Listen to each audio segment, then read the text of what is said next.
Welcome back, y'all. So, today, shoulder day. Day number 17 in our spring transformation. So, we're going to go ahead and start off with our front raises, then our side raises, rear cable flies. First set, 10-pound dumbbells. Second set, 15-pound dumbbells. Depending upon how that feels. On our third set, maybe we'll go ahead and we'll add those micro clips and move the weight up a little bit. We'll see what happens. Or maybe we'll just straight jump up to the 25s. But that's a pretty big jump on shoulders for 10 pounds.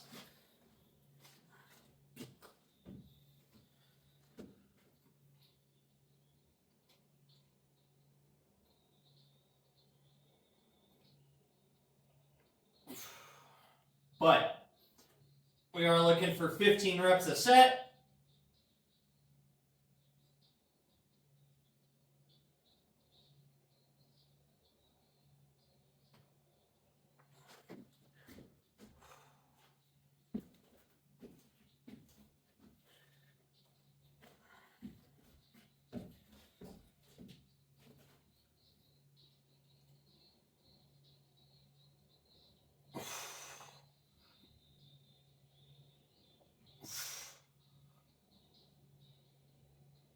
Ooh.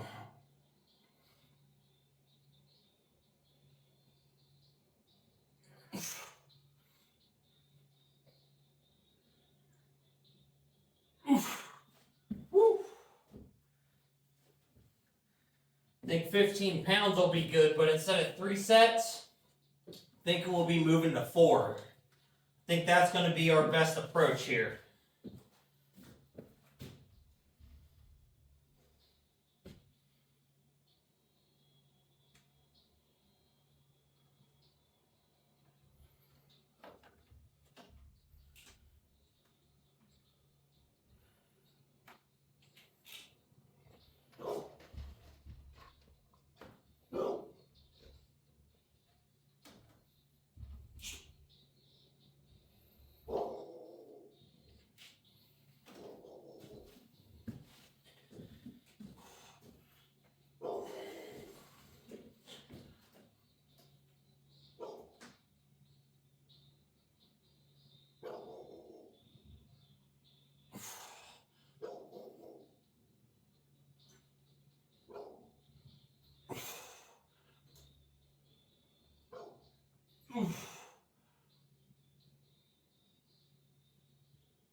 All right, got one more set on those.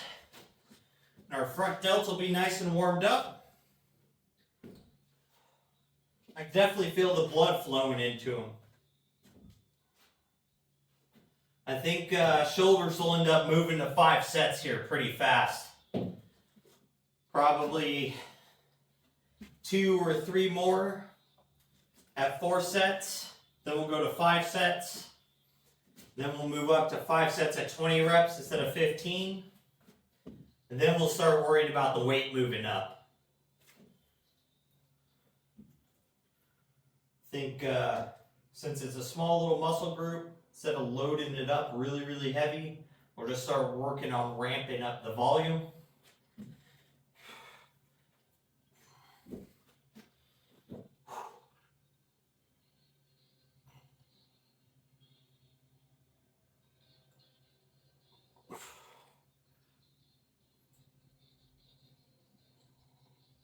Oh.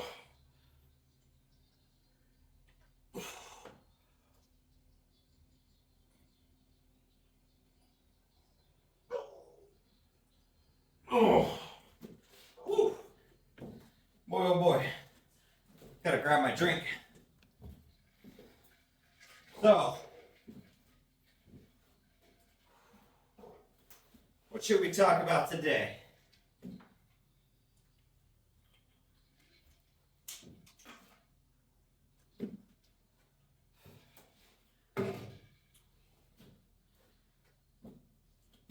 Let's talk about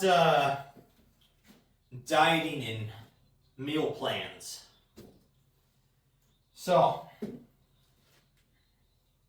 we'll start from like The person just trying to lose a little weight might go to the gym once or twice a week, up to, you're locked in on your training, you're locked in on your diet, and how effective it is to actually be meal planning.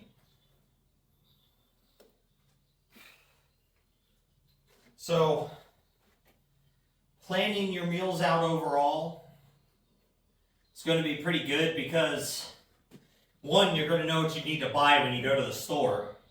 So if you plan out 7 days worth of meals, when you go to the store, you can get in and get out real fast. And it's going to stop you from going into aisles you don't need to be in. Like them junk food aisles, soda aisles, chips.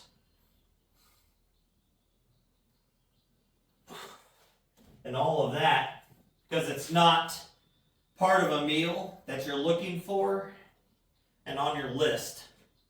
So, by shortening your time in the store, you have less time to mentally break. Along with following your shopping list, it'll help keep you from getting into those aisles where you're real tempted to buy the things that aren't good.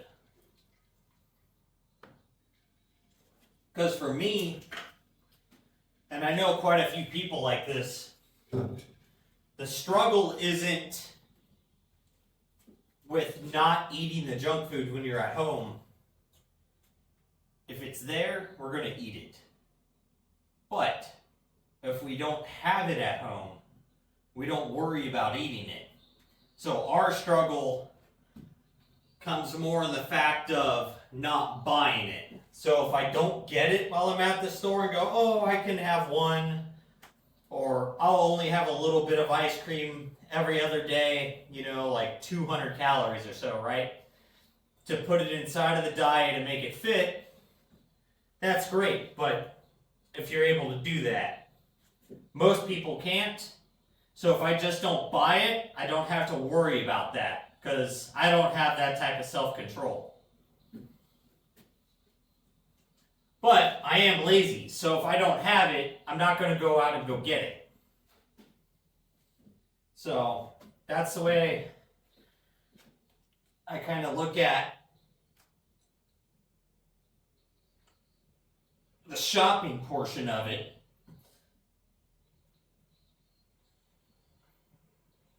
Ooh.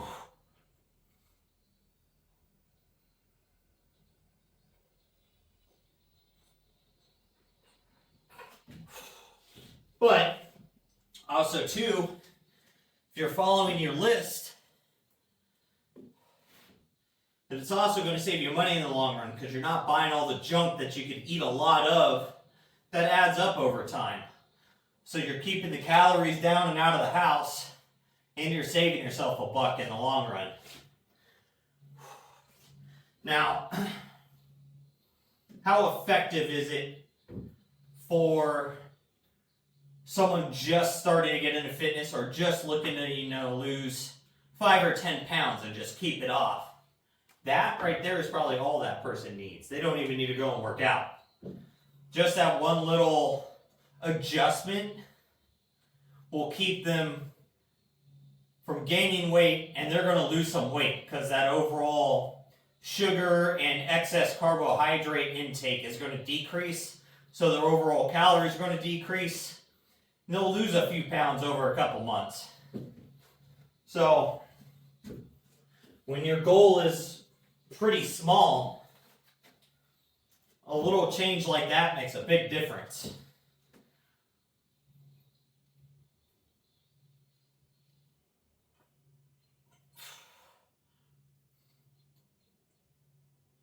But when you get into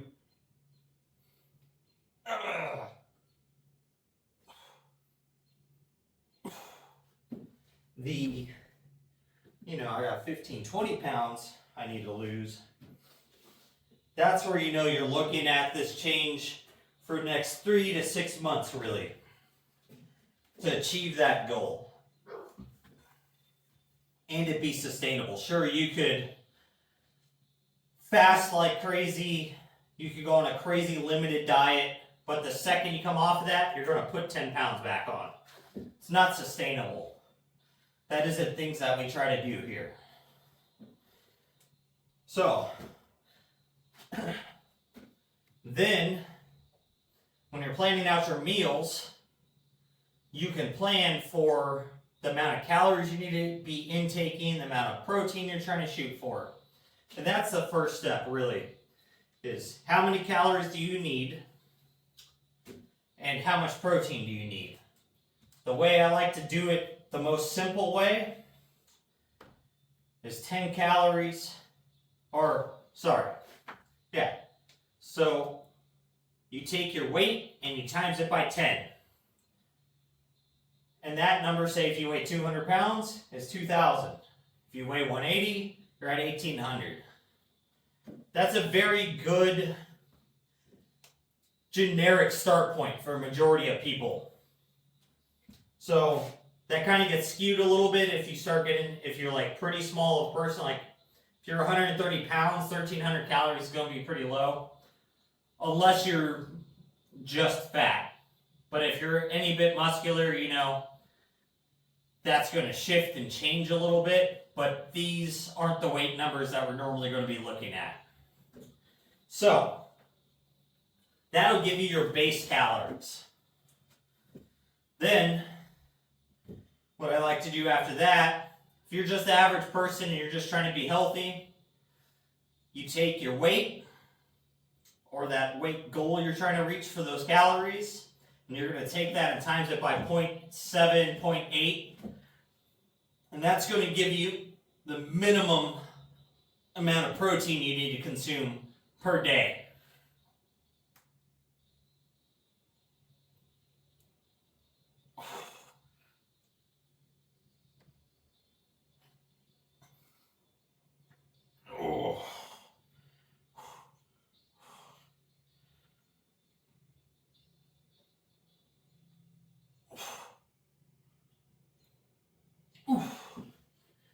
And by doing that, having that protein goal there and that calorie goal there, start with that.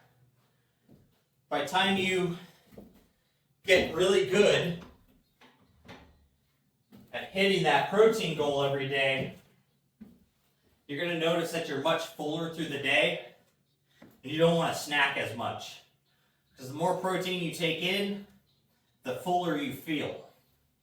And with that, it's going to keep you from wanting to snack as much. So protein's a big thing. Because you also need it to repair your body and for everything to build strength and muscle tissue, basically, is what the overall goal is. Because when it comes to burning fat, or should I say getting rid of fat, the calorie deficit, sure, it's going to help you. But it's not going to strictly target fat, because your body's going to try to get rid of muscle tissue because it can break it down for energy faster than it can fat.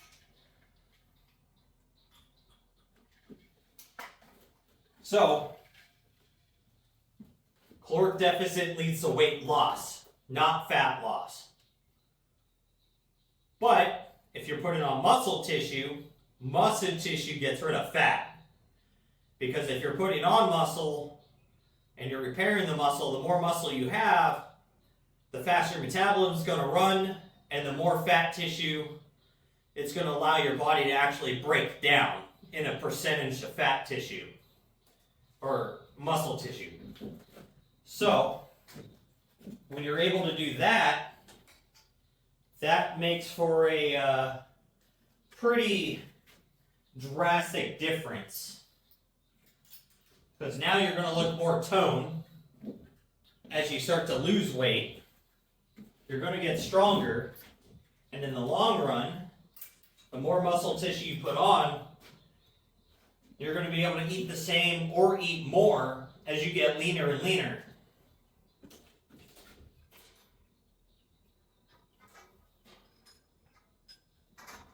Alright, so this is supposed to start at 10 pounds here. We did 3 sets, 20 reps, 10 pounds. So we'll knock out this first set, see how it feels, and see if we're going to add the micro weights to it. And we'll jump up 2.5 pounds.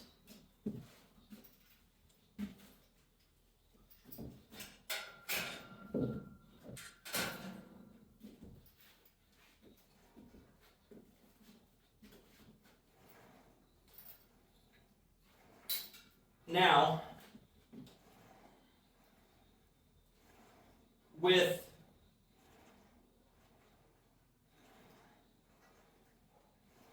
these numbers, this is all, you don't really do much cardio, you're not really going to the gym too much, and you'll see progress.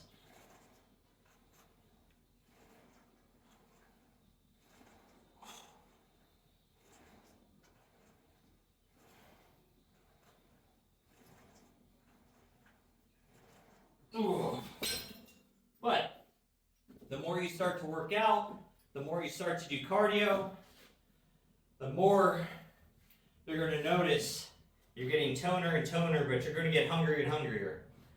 So you're going to reach a point of like, okay, do I want to still maintain this deficit, or do I want to be this size with a little more muscle? And then you can start adding, 100 calories a day to your diet and see where your weight ends up at. Or if you just kind of hang out and you start maintaining basically, or gaining, to where you're putting on muscle, you're burning a little bit of fat, but it's basically at the same rate. So you just kind of flatline on the scale, but you're getting bigger and fuller looking with more definition while losing fat. So now for the average person, that's going to be pretty maintainable at that point. Because you're going to be able to eat, not in a big deficit, and you're going to still see progress.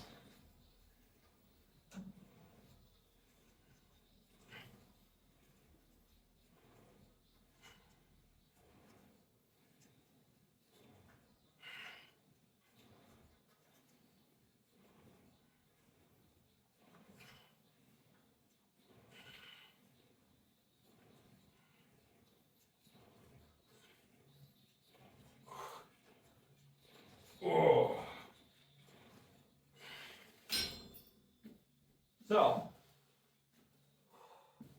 that's basically taking us through our beginning to amateur fitness path. Now as we start moving into a little more, like, I like this, let's see if we could push our body, into those lower body fat percentage, like as a man, you're going to get below 15%. As a female, you're going to try to go below 22%. So now we're shooting for, say, 10 to 12% body fat for a man. Female, you're shooting for that, like, 18% range.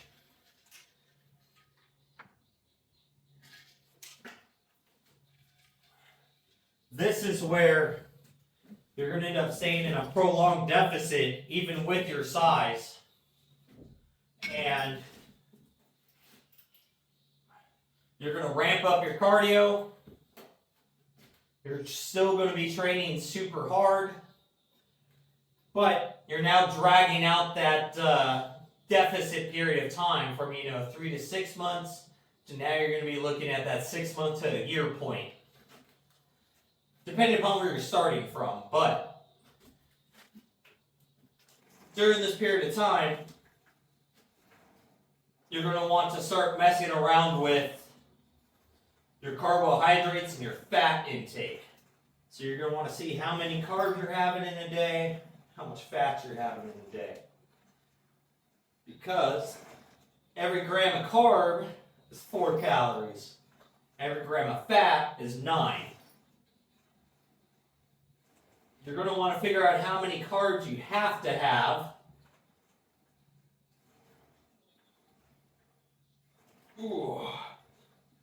to get through your good, heavy, hard workout keep your energy levels consistent through the day, unless you're going to go into keto and basically go zero carb. That's really hard for most. I know it's a benefit for some. Personally, I've been in a keto state and I've held it for a month. As for sleep and everything, I sleep much better during that period of time. That is a big benefit. Other than that, I don't get any big benefits from it. Like, my workouts actually kind of suffer a little bit. My strength growth and progress kind of suffers a little bit. So it makes it super hard for me. I balance out about equal grams of carbs and equal grams of fats.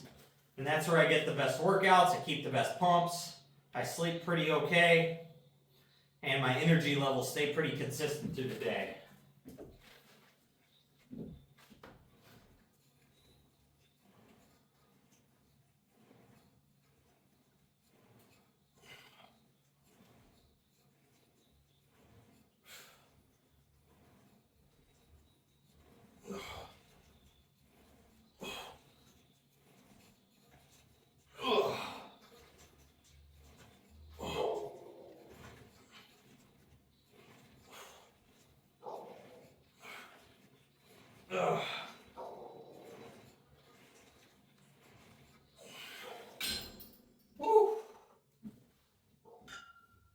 So, that's where it's going to be a little bit of science experiments for you. So, you can knock out like 18 grams of, what would it be? If you do 18 grams of carbs, or 18 calories of carbs, that's man, I'm all messed up on my math here. Yeah, so if you do 18 grams of carbs, that means you're going to get 2 more grams, or 18 calories of carbs, which is 4.5 grams of carbs. You can get 2 grams of fats, is the ratio there. So, that's going to allow you to manipulate your fats and carbs, but keep in your calorie zone that you have figured out by this point of what's going to lose you weight or put on weight or maintain. Now, 1 pound of body fat is 3,500 calories. So if you're trying to go up 1 pound a week or down 1 pound a week, that means you need to be in a plus or minus 500 calorie difference per day. Ugh.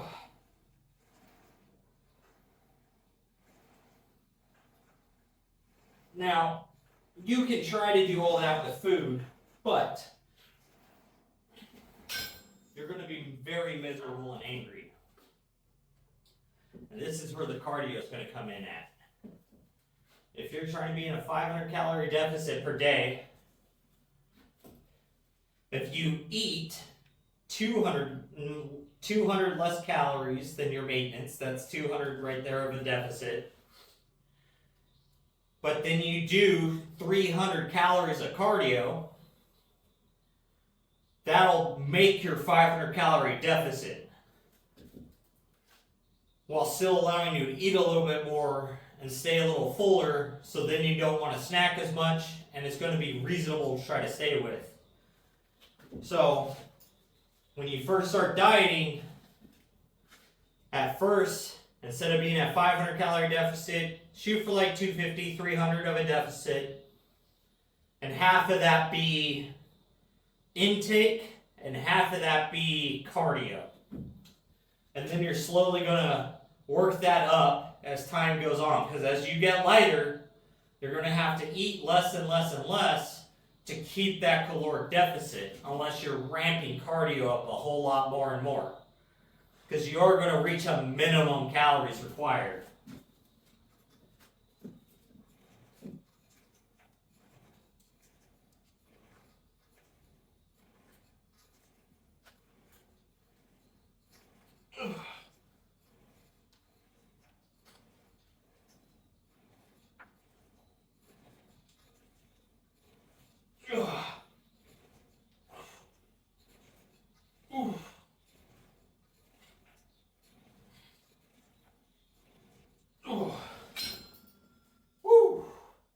So, now that we're done with the isolated portion, now we can move into dumbbell overhead presses.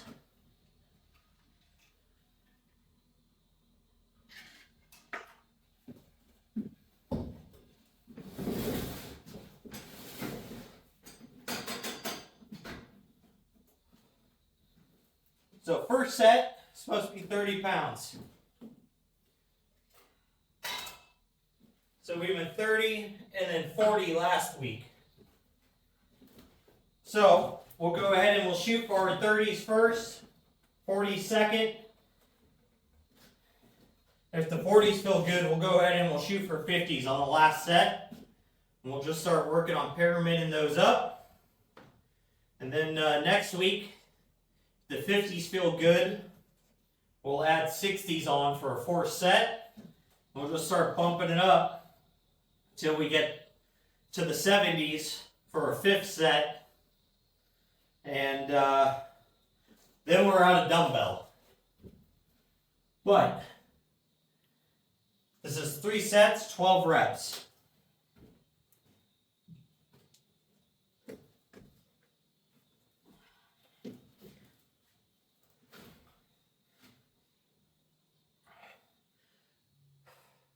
So now with starting out with your diet and cardio, a lot of people make the mistake of doing too big of a deficit to start, and then they leave themselves nowhere to go as they start to plateau a month or two in.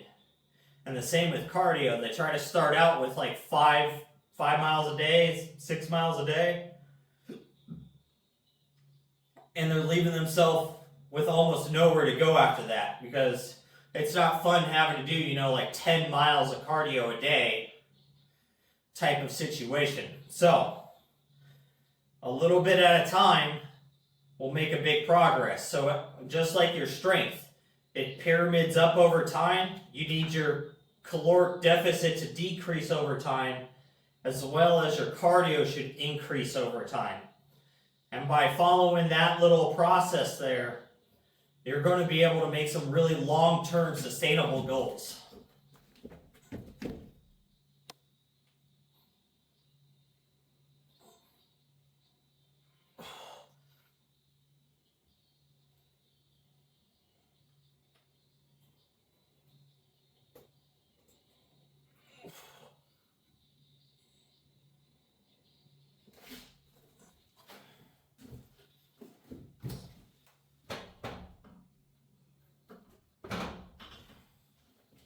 So, one of the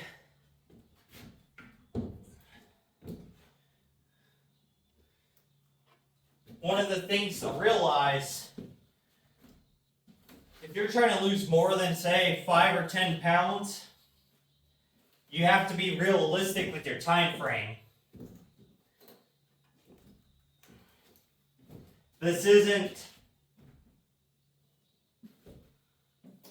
little fad diets and fad exercise routines can do that. But if you're trying to make long-term sustainable progress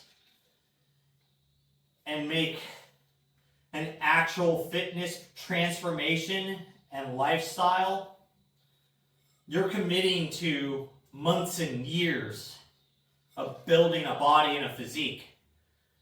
So it's not a quick little quarter-mile race. This is like 24 hours of Le Mans. This is a big endurance race.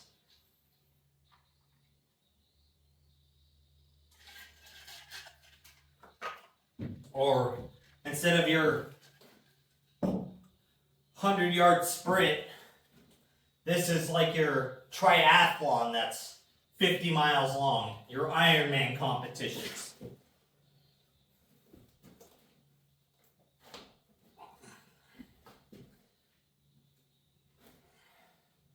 So if you're trying to reach those goals super fast, if you can hit it, you're not going to keep it. And most people won't hit it, and they're going to give up early. So it just turns into a big issue.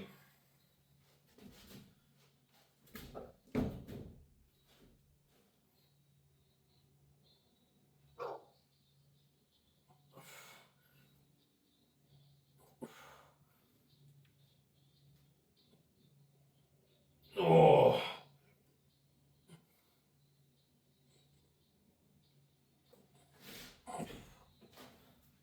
All right, 40s feel good.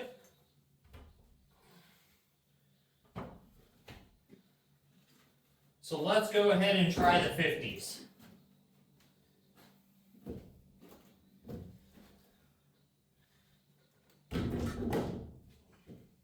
Oh, that's 55.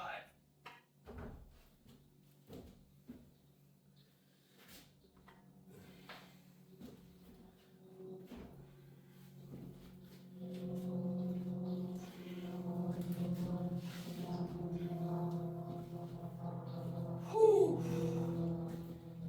But as long as you're consistent, you're going to make progress that you're going to be happy with. And that's what matters in the long run, is are you happy with where you're getting? But you got to realize it may not be as fast as you want.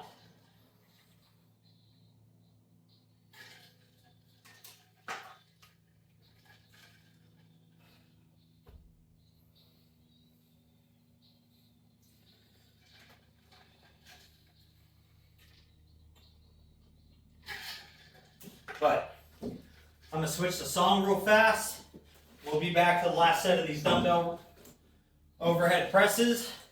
Then we're into upright rows.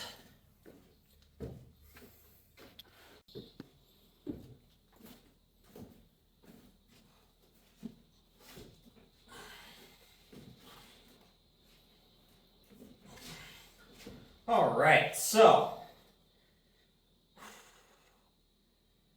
got a little old school Scott Godsmack on. Haven't listened to them in a while. So we're shooting for 12 reps here. Last set, 50 pounds. This will be a 10-pound jump again, which will definitely be making some progress.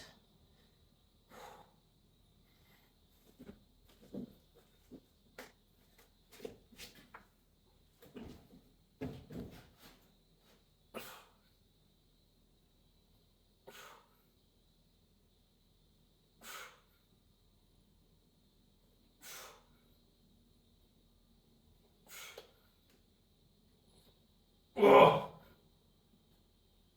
Oh. Oh. Oh. Oh. Woo! Those are heavy. That's definitely going to take a few sessions to become accustomed to, that's for sure. But felt good.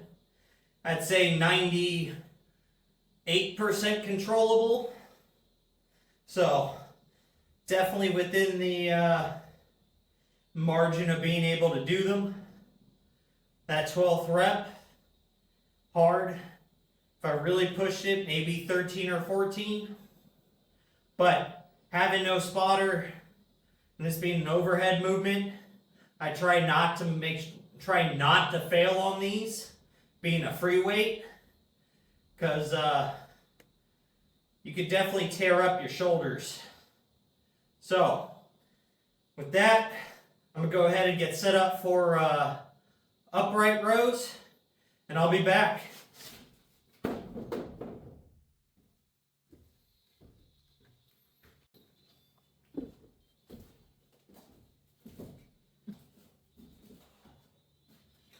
so now we're going to go ahead and move into upright rows.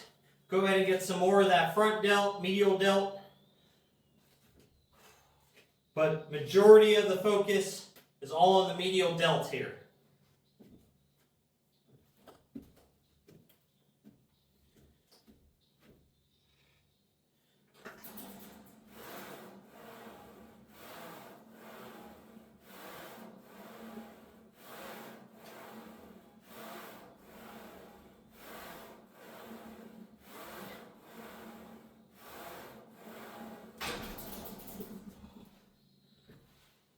So for me, I try to remember that I'm not trying to pull this up out front of me and that my hands are just hooks. So I'm trying to stay here and just pull up to here. I'm not trying to get way up here or do something like this. Like I'm not worried about how high that bar is coming up. I'm worried about my arm coming to here and hitting that full contraction as close to it as possible. So, make sure you're not like going like this and rolling your arms up and past, your wrist coming up higher than your elbows. That should never be happening. They should always be down below your elbow. And that's where a lot of people end up with pain doing these, is they're trying to like roll this up and then like front raise it. And it creates a bunch of elbow stress, a bunch of front delt stress. So try to avoid that as much as possible.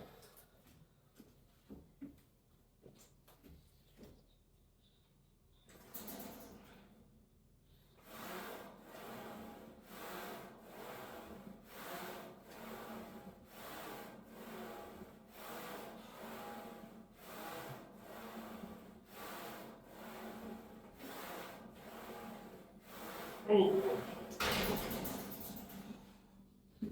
Woo! I think next week we're going to go ahead and do our first set at 70, and then we're going to bump up to 80 on our last two sets. I think it's time to start adding a little weight here. I can feel the pump in the load, but it definitely doesn't feel that heavy yet. And I'm not having to put huge amount of effort into 12 reps. So we'll see how this third set feels, but I think that's already what we're going to be planning here.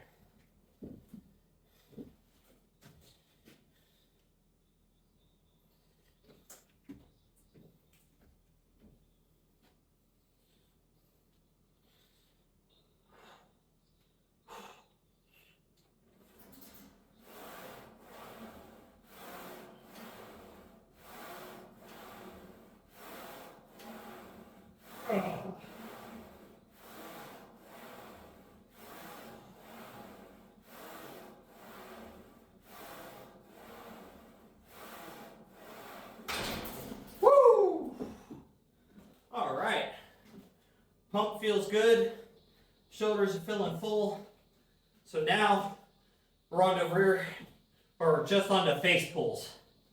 So now we're going to really focus that rear delt, a little bit inner trap, upper trap, rhomboid, but 70-80% focus on that rear delt.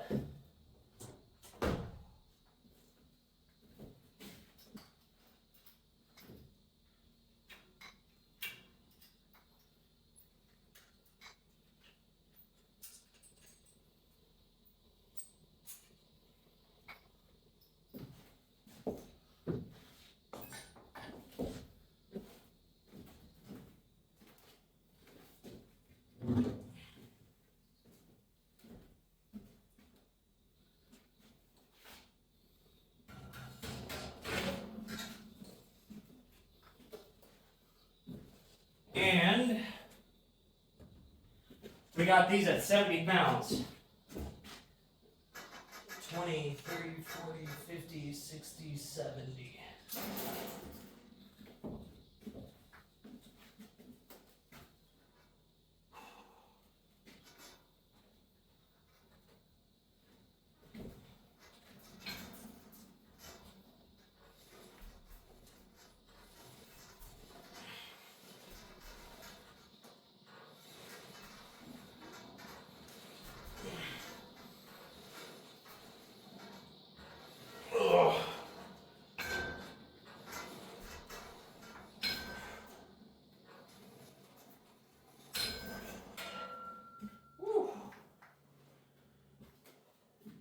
Does feel a little heavy today, but feels good, feels good.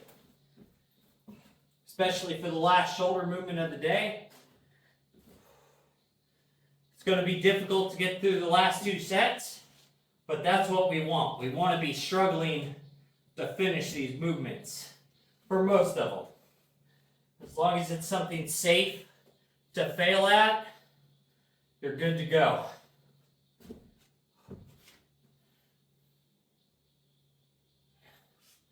Then after this, we've got a little bit of core, so it'll be our knee ups and some planks.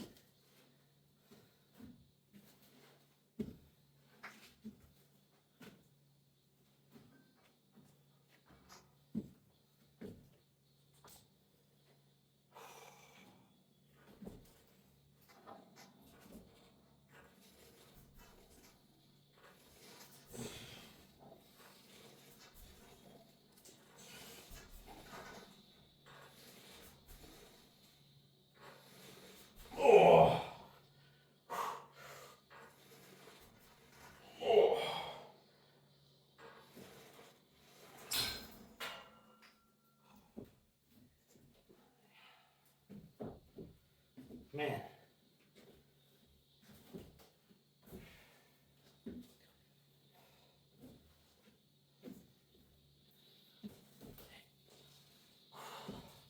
Ooh, what a banger of a song. Got some good old Alice in Chains playing.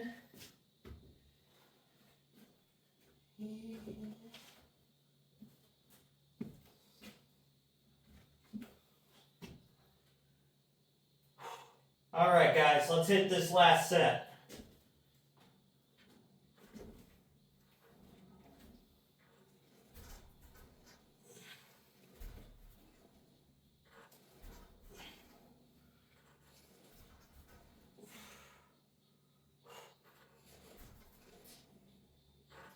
Ugh.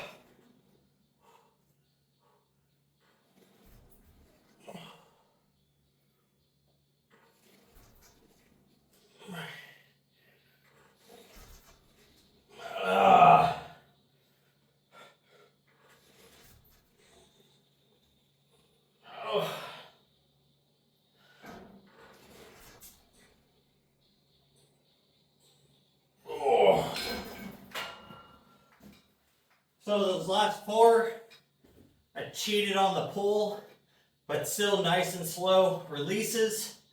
Working that eccentric, keeping that muscle under tension. Woo. Shoulders on fire. So now, we gotta grab the dip bars.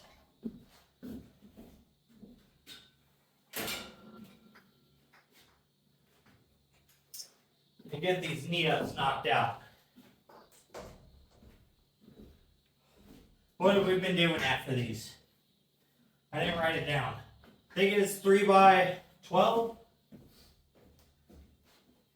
So, might have been 3 by 15. I'm not sure.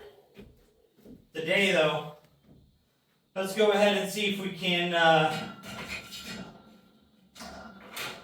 possibly hit 20. It would be cool to start getting the reps up on our ab work, along with everything else.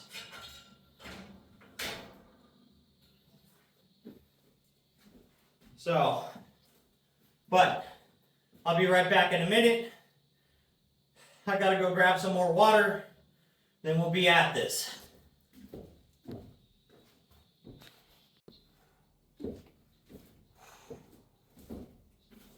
All right, so we're looking to try to push these up today.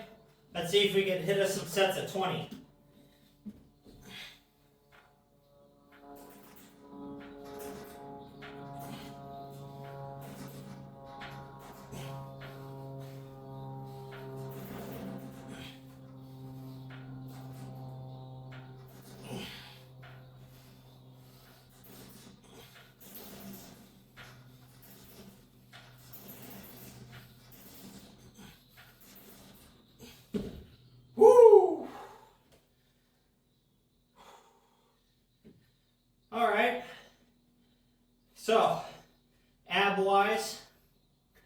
feels about 80-ish% effort on that first set.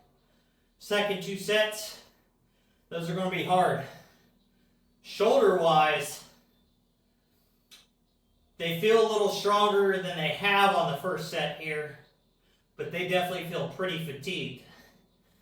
So, we're making progress though, either way. Just a little bit every time, a little bit every time.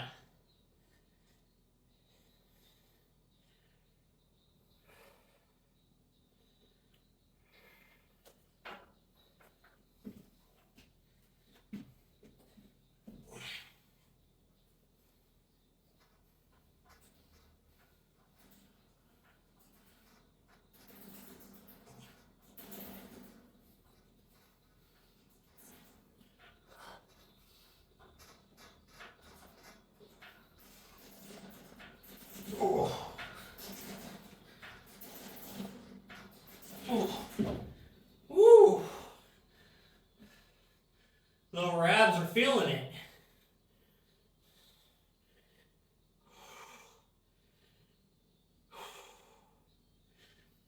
Definitely starting to get a pretty big sweat going. But this is going to make progress just a little bit more. That's all I got to keep telling myself. As much as these suck, it's just like leg day. I may not like it, but I'm going to make myself do it. And I'm going to make myself do it good. Because if I'm in here and I'm going through it anyways, that little bit of extra effort is what's going to make the gains. Because you can come in and half-ass it and hate it and still be sore, but you're never going to see any real progress. So you got to make sure you're putting the effort in to get the progress. And that kind of goes back to the whole diet thing too. Dieting sucks. It sucks cutting no matter what to be in a deficit. But it's accepting the temporary discomfort in order to make long-term progress. And that's what we got to do. Because this discomfort, soreness, lack of energy, whatever, it's gonna go away. It's not forever. But what you can build, you can keep that forever.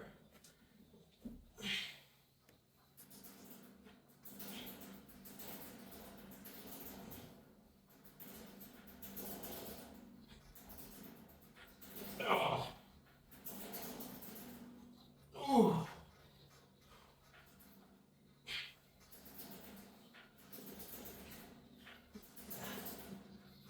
Ugh. Ugh. Woo!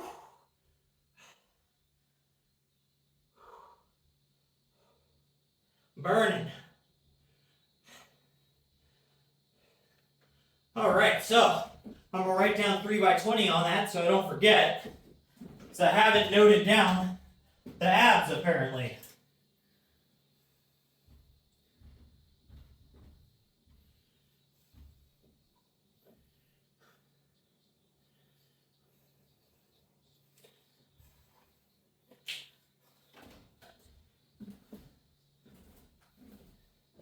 So now, all we got to do is planks.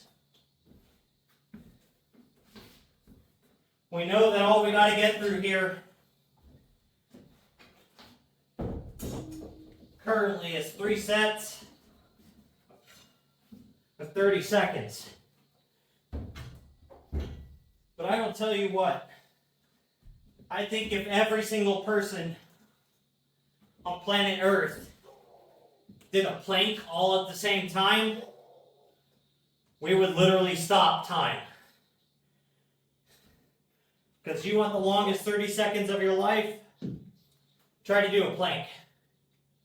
Those last 5 seconds, they might it might as well just be 5 minutes, is the way it feels.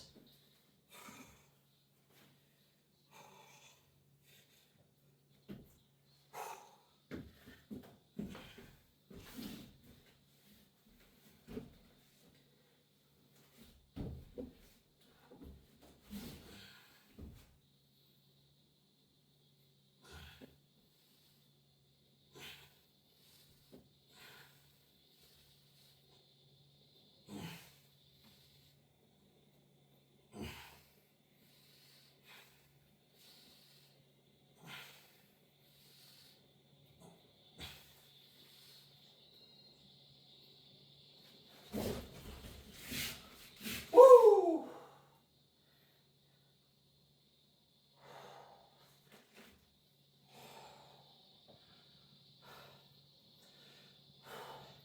The first one doesn't feel as bad as it has been feeling. So that's nice. But now I don't know if that's just the calm before the storm.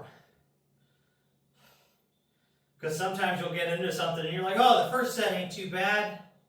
And then the second set hits you like a pile of rocks. So, ooh.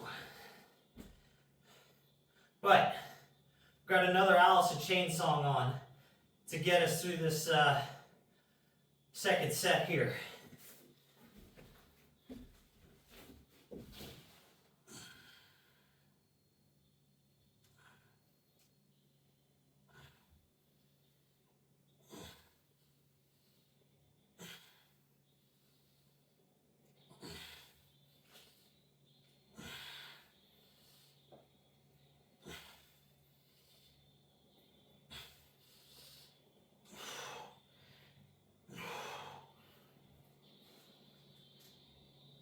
Ugh.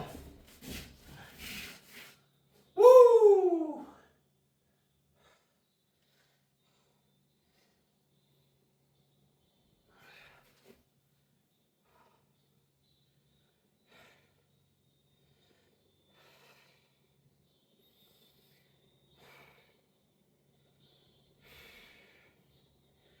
I tell you what though, if y'all can comment with if you're cutting, maintaining, or bulking. Let's try to get a little comment section here on who's doing what. And see if I'm on time here with being in a cutting phase. Because we got about 3 months worth of spring. That gets me set up for summer. Maybe 4 months since I live in Massachusetts. And it takes it a while to actually decide to get warm. So we'll see. Last set, guys. Last set.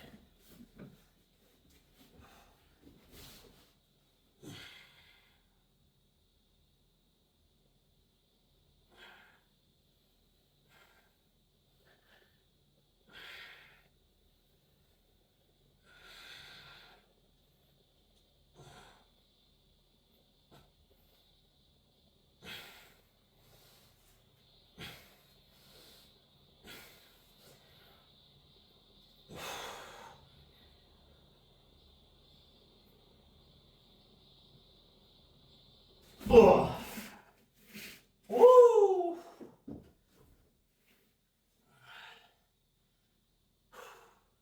Dang-o. I think currently what I feel it in the most is like my lower to mid back.